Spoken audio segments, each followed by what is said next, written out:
6월 첫 번째 수요 찬양 예배에 나오신 여러분들을 진심으로 환영하고 축복합니다. 오늘부터 성경 인물 인생 수업 시리즈를 시작합니다. 성경에 나오는 여러 인물을 함께 살피며 그들의 인생에서 교훈을 얻고 우리에게 적용하는 시간이 되었으면 좋겠습니다. 본받을 만한 그들의 신앙을 본받는 시간이 되길 소망합니다. 연약한 부분을 살피며 나도 그렇다는 동질감과 위안을 얻을 수 있기를 바랍니다. 더 나아가서 하나님 안에서 이런 연약함이 가려지고 주님 안에서 극복되고 신앙의 성장을 기대하며 겸손해지는 시간 될 수 있기를 예수님의 이름으로 축복합니다. 어린 시절 학교 시험을 치고 나면 꼭 부모님을 속였던 기억이 있습니다. 속였다기보다 핑계를 참 많이 댔습니다. 좋은 결과를 얻게 되면 이번에 조금 열심히 했더니 성적이 잘 나왔습니다라고 자랑스럽게 이야기했지만 점수가 잘 나오지 않았을 때는 꼭 출제자 탓을 했던 기억이 납니다. 시험 당일 새벽까지 포기하지 않고 열심히 공부를 했으면 한 문제라도 제가 더 맞췄을 텐데 공부하지 않은 내 탓이 아니라 어렵게 낸 선생님 탓을 할 때가 많았습니다. 여러분들은 이런 기억이 혹시 없으신지요? 시험에 떨어진 탓을 내가 열심히 하지 않은 것이 아니라 다른 사람이나 상황 탓으로 돌릴 때가 있었을 것입니다. 시험뿐만이 아닙니다. 우리 삶에서 어떤 결과에 대한 다른 사람의 탓으로 돌리는 경우들이 생각보다 많음을 발견할 수 있습니다. 좋은 결과가 있으면 공로를 본인에게 돌립니다. 그러나 결과가 좋지 않으면 그 책임을 다른 곳에서 찾으려 합니다. 아무리 다른 누군가의 압력 때문에 선택을 했다 하더라도 최종적인 선택은 결국 내가 한 것이기 때문에 나에게 책임이 있습니다. 그 선택에 대한 결과를 내가 책임져야 합니다. 그런데 대부분의 사람들은 본인이 져야 할 책임을 받아들이기 힘들어합니다. 본인이 한 것을 다른 사람들에게 떠넘기려 하는 습성이 있습니다. 인간은 왜 자신의 잘못을 인정하기 어려워하고 선택의 책임을 다른 사람에게 넘기려 하는 것일까요? 선택의 책임을 다른 사람에게서 찾으려는 습성은 잘못된 것이며 우리 인간이 어떤 존재인지를 잘 보여줍니다. 선택의 책임은 다른 사람에게서 찾으려는 근본적인 이유는 무엇 때문이며 그로 인해서 발생하는 문제들은 무엇이고 어떻게 회복할 수 있는지 함께 살펴보려 합니다. 우리는 다른 사람에게 책임을 떠넘기려는 습성을 아담에게서 발견할 수가 있습니다. 먼저 우리는 아담이 누구인지에 대해서 한번 정리해 보려고 합니다. 성경에서 말하는 아담은 하나님께서 만드신 첫 번째 사람입니다. 창세기 2장 7절과 8절 말씀을 우리 한 목소리로 읽도록 하겠습니다. 여호와 하나님이 흙으로 사람을 지으시고 생기를 그 코에 불어넣으시니 사람이 생명이 된지라.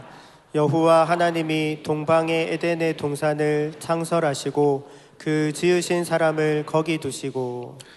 하나님께서 6일 동안 창조하시면서 여러 가지를 창조하셨습니다. 이 모든 창조의 결과물들은 인간을 위한 것입니다. 하나님이 만드신 첫 번째 사람, 바로 아담이 살 수 있는 모든 환경을 조성해 주셨던 것이지요.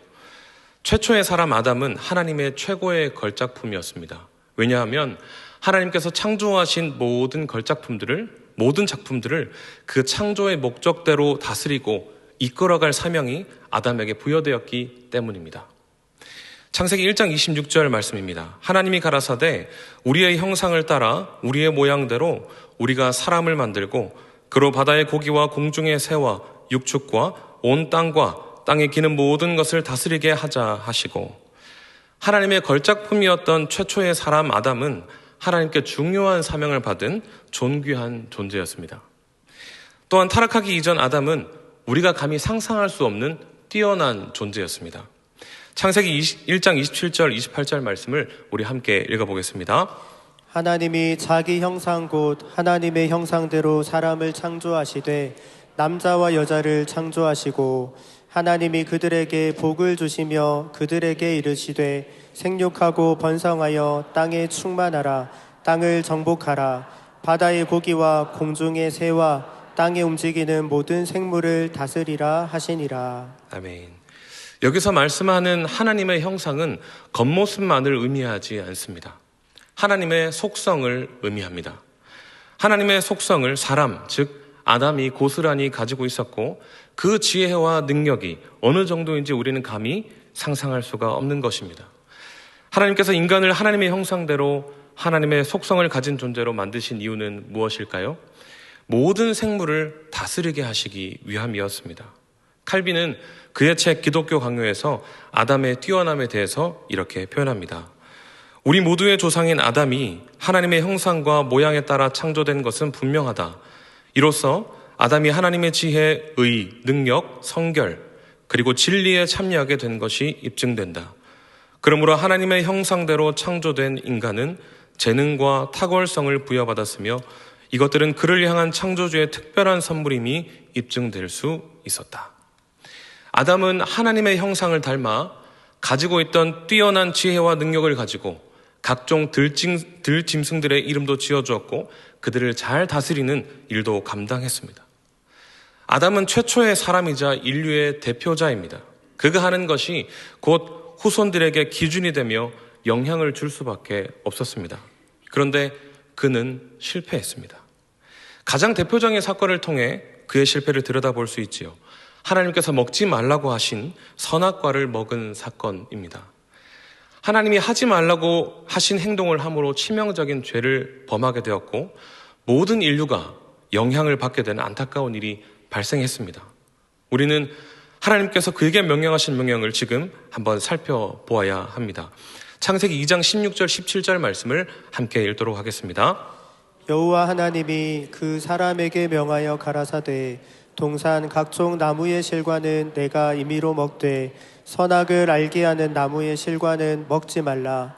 내가 먹는 날에는 정령 죽으리라 하시니라. 여기서 말하는 임의로라는 말은 마음대로 먹으라는 말입니다. 에덴 동산에 있는 모든 나무의 열매는 마음껏 먹고 싶은 대로 먹으라고 말씀을 하셨습니다.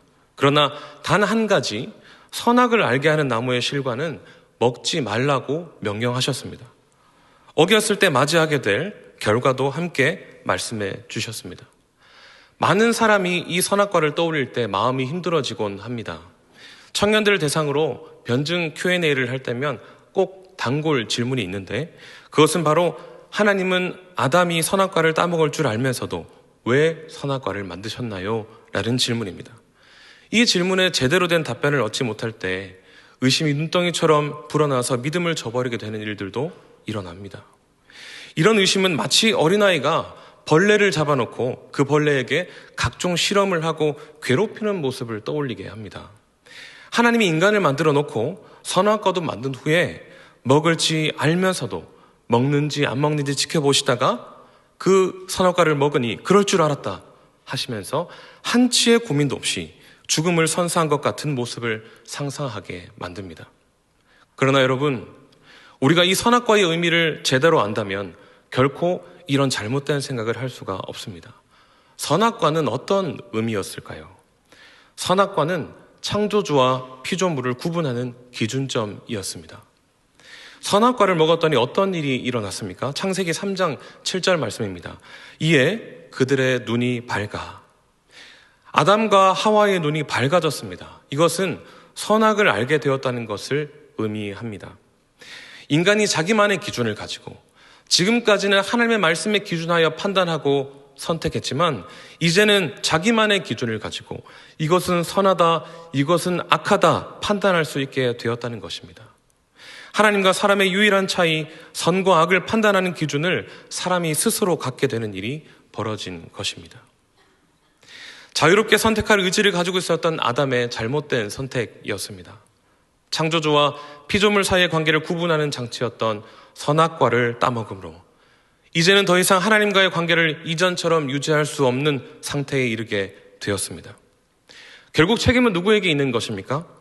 하나님께 존귀히 여김을 받아 위대한 사명을 맡은 자였고 죄로 인해 타락하기 이전 하나님의 형상을 가지고 뛰어난 지혜와 능력, 절제력을 가지고 있었지만 스스로의 의지를 가지고 선택하여 하나님이 금지하신 유일한 한 가지를 범했던 아담, 그에게 죄가 있음을 우리는 발견해야 합니다.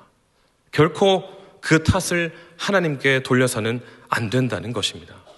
여러분, 아담의 범죄함으로 인해 아담 본인도 죽음을 맞이하고 하나님과의 관계 단절을 경험하게 되었지만 아담 안에서 태어난 우리, 아담을 대표로 하는 모든 인류가 동일한 결과를 마주하게 되었습니다.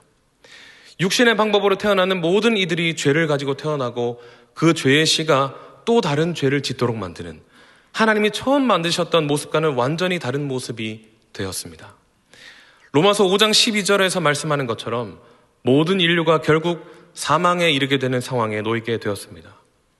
서론에 우리가 질문했던 왜 사람은 선택의 책임을 다른 사람에게 돌리는가에 대한 답이 여기 있는 것입니다. 죄로 인해 우리의 첫 모습이 왜곡되었기 때문입니다. 죄로 인해 왜곡된 모습은 이뿐만이 아닙니다. 우리의 모습 속에서 발생하는 모든 악한 것들, 왜 이런 일이 일어나는가라고 생각되는 대부분의 것들이 이 죄 때문에 발생하는 것입니다. 그러나 여기서 중요한 질문이 있습니다. 우리 인간이 스스로 회복할 수 있는 능력이 있을까요? 없습니다.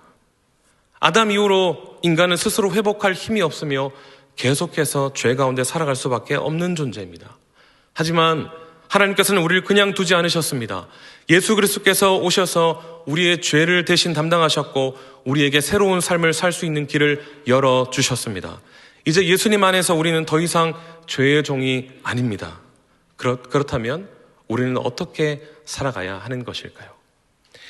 우리는 예수님을 통해 회복된 존재로서 죄로 인해 왜곡된 삶의 여러 영역들을 다시 바로 잡아야 합니다.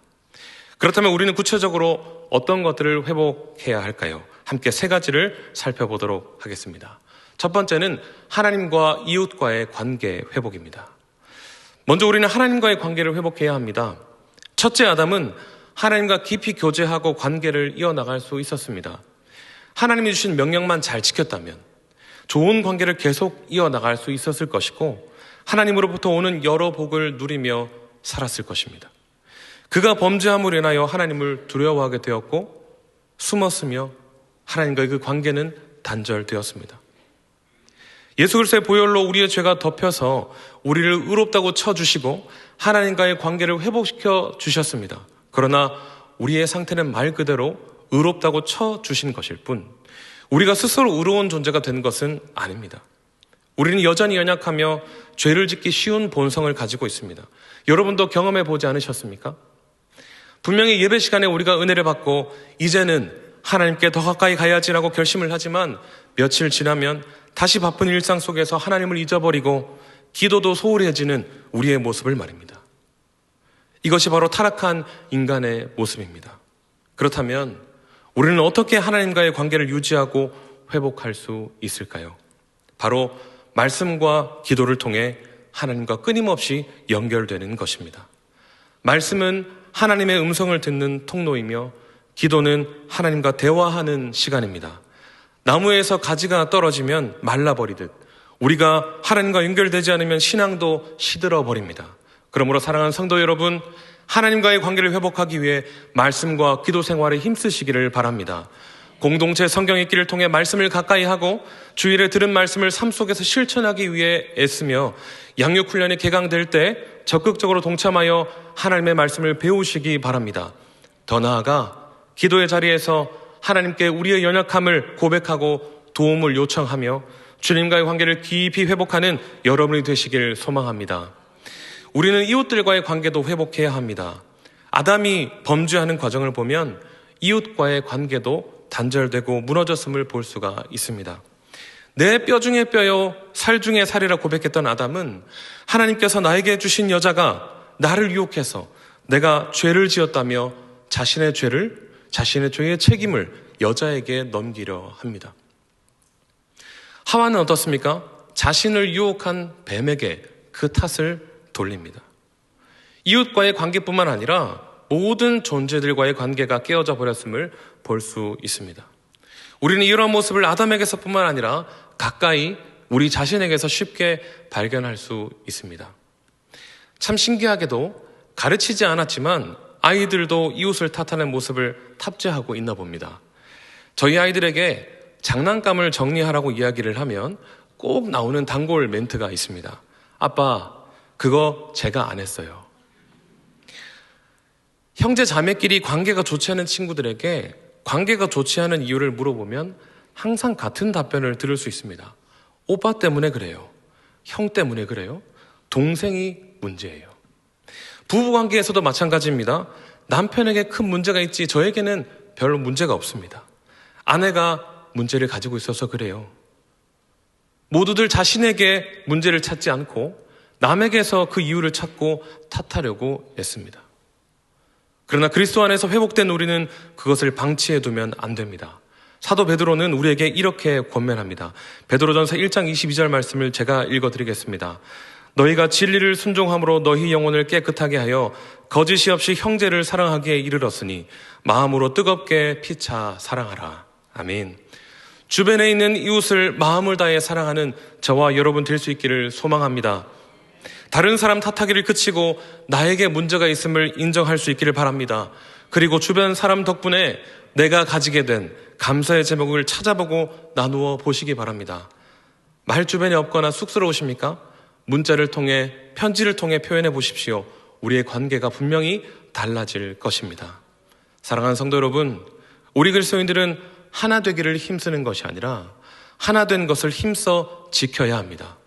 이미 그리스도 안에서 하나 된 우리가 교회를 지키기 위해, 가정을 지키기 위해, 이웃을 지키기 위해 남을 탓하고 미워하고 시기하지 않기 위해 힘쓰는 우리 모두가 될 수 있기를 축복합니다.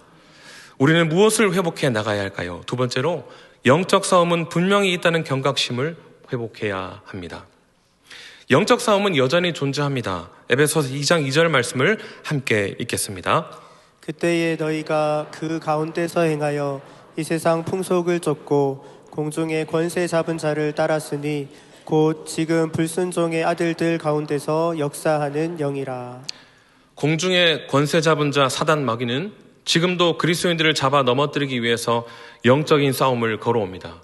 그런데 우리는 죄로 인해서 영적 민감함을 잃어버리고 경각심을 잃어버린 채로 살아가기가 쉽습니다.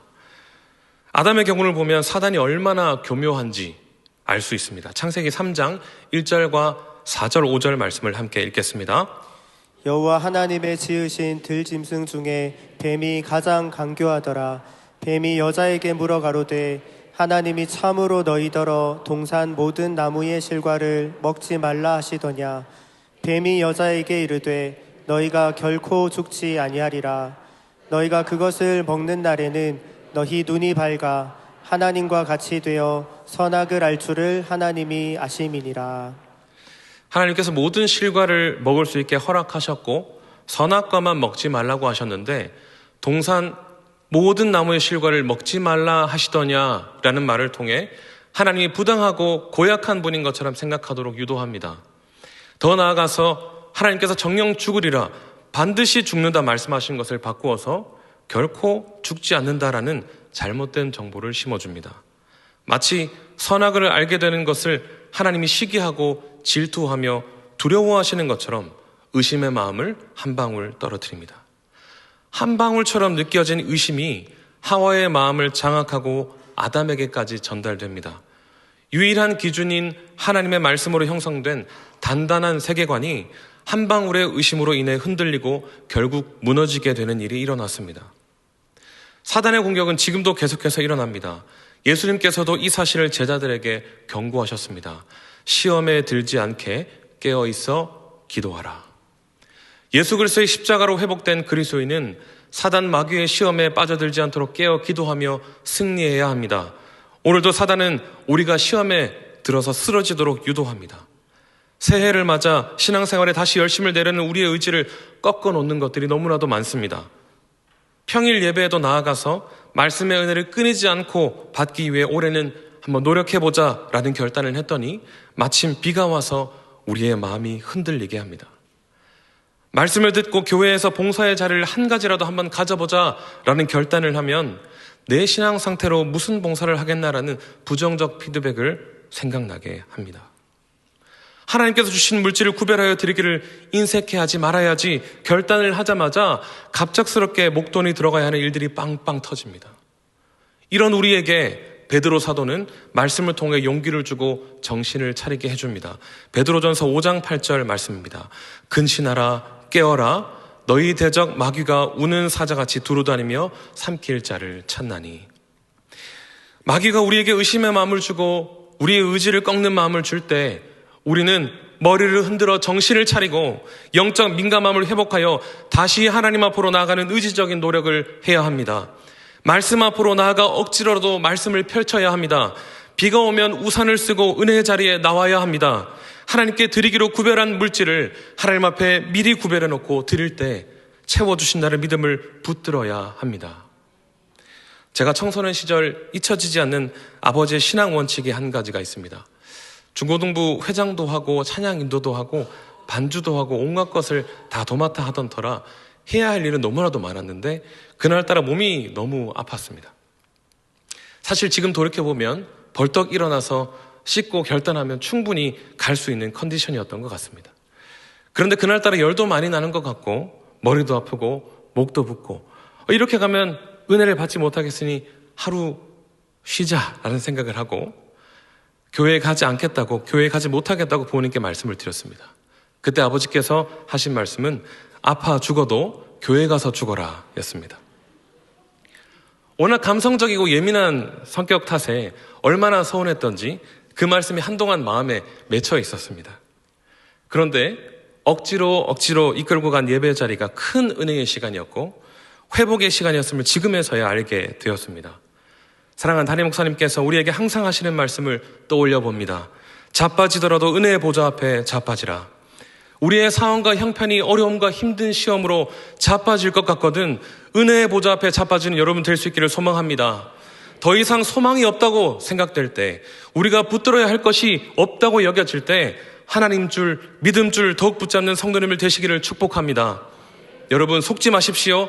사단은 먹잇감을 노리는 우는 사자와 같이 우리를 삼키기 위해 날마다 애쓰고 노리고 있다는 사실을 기억하십시오. 이런 영적인 민감함, 경각심을 회복하고 은혜의 보좌 앞에 담대히 나아가 사단의 공격으로부터 우리 믿음을 지켜나가는 저와 여러분 될 수 있기를 예수님의 이름으로 축복합니다. 마지막으로 우리는 무엇을 회복해야 할까요? 주어진 삶에 최선을 다하는 태도를 회복해야 합니다. 하나님께서는 타락 후에 땀을 흘려야 그 소산을 먹을 수 있다는 말씀을 아담에게 주셨습니다. 이 말씀만 본다면 우리는 노동을 타락의 결과인 것처럼 인식할 수 있습니다. 그러나 노동은 타락 이전에도 하나님께서 명령하신 것입니다. 창세기 2장 15절 말씀을 세번역 성경으로 함께 읽어보겠습니다. 주 하나님이 사람을 데려다가 에덴 동산에 두시고 그곳을 맡아서 돌보게 하셨다. 여러분, 구원은 하나님의 은혜로 받는 줄로 믿습니다. 그러나 복은 은혜와 행위를 통해 받습니다. 하나님께서는 타락 이전에도 사람이 일을 하도록 명령하셨습니다. 일하는 것은 하나님께서 만들어주신 것들을 돌보며 우리에게 주어지는 복을 누릴 수 있는 통로였습니다. 노동은 죄의 결과가 아니었습니다. 그런데 열심히 일을 하며 살아가는 것 또한 죄로 인해서 왜곡되고 잘못된 방향으로 가게 되었습니다. 하나님과의 관계 단절로 우리는 생명을 공급받지 못하게 되었고 많은 것들이 결핍된 상태가 되었습니다. 이 결핍의 상태는 우리의 마음이 불안하게 합니다. 두렵게 합니다. 물속에 빠졌을 때 무엇이라도 움켜쥐어야 살 수 있겠다는 생각이 드는 것처럼 점점 죽음으로 달려나가는 우리는 잘못된 열심으로 무엇이라도 붙들기 위해 발버둥을 칩니다. 하나님을 붙들어야 은혜를 공급받고 생명을 얻어 결핍의 문제가 해결되는데 돈을 붙들고 명예를 붙들고 사람을 붙드는 잘못된 열심을 가지게 됩니다. 돈을 더 벌기 위해서 은혜의 자리를 박차고 나갑니다. 명예를 얻기 위해서 정직한 모습을 버리기도 합니다. 사람을 얻기 위해서, 사람의 관심을 얻기 위해서 하나님의 관심과 사랑을 외면하기도 합니다. 그러나 여러분, 결국 우리에게 있는 결핍은 하나님께로부터만 채워질 수 있음을 기억하시기 바랍니다. 최근 젊은이들에게 이상한 바람이 불고 있습니다. 적게 일하고 많이 벌기를 원하는 태도입니다. 열심히 일해서 돈을 모을 수 없는 시대라며 주식과 코인을 통해 일확천금을 노리는 청년들이 많습니다. 그러나 결국 부채만 늘어나고 어려운 상황이 되어가는 것을 볼 수 있습니다. 이런 태도를 가진 자들에게 잠언 말씀은 이렇게 말씀합니다. 가난한 자는 밭을 경작함으로 양식이 많아지거늘 혹 불의로 인하여 가산을 탕폐하는 자가 있느니라. 성실하게 자기에게 맡겨진 일을 열심히 감당하면 양식이 많아지고 먹고 살 수 있는 상황이 되지만 잘못된 의도를 가지면 오히려 가지고 있는 것도 탕진하게 될 수 있다 말씀합니다. 돈을 모으는 것은 중요합니다. 먹고 사는 문제도 중요합니다. 그러나 그것이 전부인 인생을 살아서는 안 됩니다. 우리가 살아가는 인생이 나그네 길임을 기억하시면서 본향인 천국에서 주님 만날 날을 준비하면서 주어진 삶에 최선을 다해 성실하게 살아가야 합니다. 혹시 하나님이 아닌 다른 것들로 결핍을 채우려 애쓰고 계십니까? 돈과 명예, 각종 우상, 나의 결핍을 채워줄 것이라 생각하는 모든 것을 쫓아가는 삶에서 돌이키십시오. 하나님만이 우리의 결핍을 채우시는 분임을 기억하며 하나님이 허락해 주신 삶에 만족하며 주어진 삶에 최선을 다해 성실히 살아내는 저와 여러분 될 수 있기를 예수님의 이름으로 축복합니다. 말씀을 맺겠습니다. 아담과 선악과에 대해서 이야기를 써놓은 선악과라는 책이 있습니다.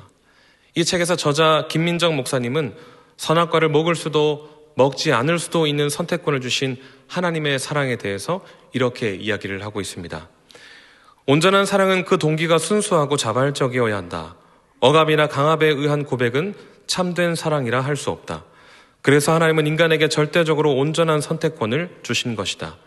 선악과는 우리가 상상할 수 없을 만큼 인간을 존중하고 높이고 우리의 눈을 마주보며 나와 동행하자, 우리 서로 사랑하자 하신 하나님의 마음에 네, 그러겠습니다. 하나님을 사랑합니다.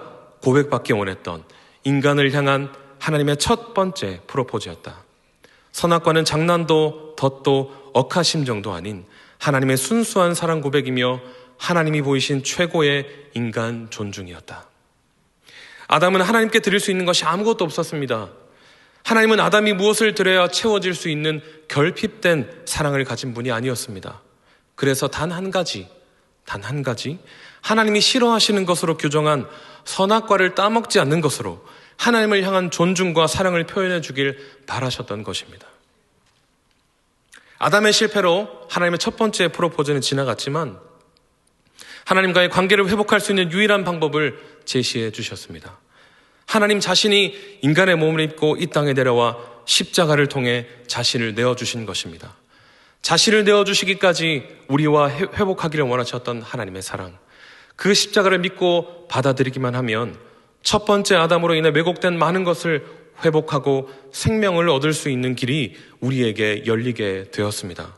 십자가는 우리를 향한 하나님의 두 번째 프로포즈인 것입니다. 사랑하는 성도 여러분, 하나님의 이 두 번째 프로포즈를 다 받아들이신 줄로 믿습니다. 아담은 실패했으나 그리스도로 인해 우리는 하나님과의 관계의 회복을 이룰 수 있습니다.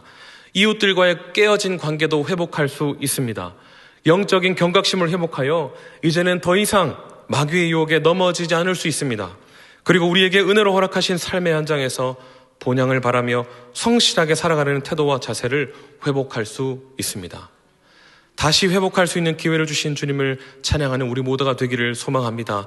아담 때문에 많은 것이 망가졌지만 다시 회복할 기회를 얻었으니 하나님의 창조 목적대로 온전히 회복되어 하나님을 더욱 기쁘시게 하며 주어진 사명을 잘 감당하는 우리 모두가 될 수 있기를 예수님의 이름으로 축복합니다. 우리 함께 화면에 나와 있는 기도 제목을 함께 읽고 기도하도록 하겠습니다. 하나님 아버지, 첫 번째 아담의 선택으로 왜곡과 상함 가운데 있으나 두 번째 아담 예수 그리스도의 공로로 회복의 길을 허락해 주심에 감사를 드립니다. 십자가의 은혜로 말미암아 하나님과 이웃과의 관계를 회복하고 영적 싸움에 대한 경각심을 회복하며 주어진 삶에 최선을 다하는 태도를 회복함으로 하나님께 영광 올려드리는 인생이 되게 하옵소서. 함께 말씀 기억하며 기도하겠습니다. 걸어가신 하나님 아버지, 오늘도 우리에게 귀한 말씀을 허락해 주시니 감사합니다. 아담을 돌아보며 주님 우리의 연약함과 우리의 상함들을, 우리의 왜곡함들을 주님 살펴보게 하시니 감사를 드립니다. 걸어가신 하나님 아버지, 두 번째 아담이신 예수 그리스도의 공로로 회복의 길을 허락해 주시며 참으로 감사를 드립니다. 우리에게 회복의 길을 허락해 주셨사오니 주님 하나님과의 관계, 이웃과의 관계를 회복하는 우리가 될 수 있도록 하나님 도와주시옵소서. 영적 싸움에 대한 경각심을 회복할 수 있도록 하나님 인도하여 주시옵소서. 주어진 삶에 최선을 다해 살아내는 우리가 될 수 있도록 하나님 도와주셔서 하나님께 영광 올려드리며 살아가는 우리 모든 성도의 인생 될 수 있도록 주께서 역사하여 주시옵소서. 걸어가신 하나님 아버지, 아담의 선택의 결과로 많은 것이 상하고 왜곡되어 회복될 소망 없던 우리를 십자가의 은혜로 회복시키시고 회복의 길을 열어주셔서 감사를 드립니다. 그 은혜 안에 거하며 하나님과 이웃과의 관계를 회복하고 영적 경각심을 회복하며 주어진 삶에 최선을 다하는 삶을 살게 하여 주시옵소서. 감사를 드리며 예수 그리스도의 이름으로 기도드리옵나이다. 아멘.